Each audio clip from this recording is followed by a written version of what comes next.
Beberapa waktu lalu, oknum driver ojol kembali berulah. Kali ini, seorang penumpang ojol dianiaya oleh driver ojol di daerah Dalung, Kuta Utara. Hal ini sangat disayangkan, mengingat tugas driver ojol hanya mengantar dan menjemput pelanggan.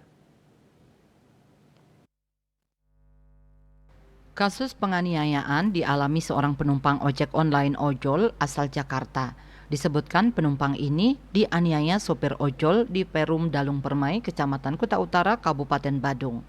Karena kejadian ini dilaporkan, maka sang sopir ditangkap pihak kepolisian.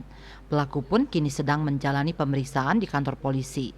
Dari kejadian ini, sejumlah masyarakat menyayangkan kejadian tersebut. Driver ojol yang tugasnya hanya mengantar dan menjemput pelanggan, justru penumpangnya dianiaya. Aksi penganiayaan itu disebut hanya gara-gara tersinggung ketika penumpang beberapa kali ditanya tidak merespon. Melalui akun Facebook @balipost, netizen menyebut bahwa perbuatan driver ojol tersebut tidak patut ditiru.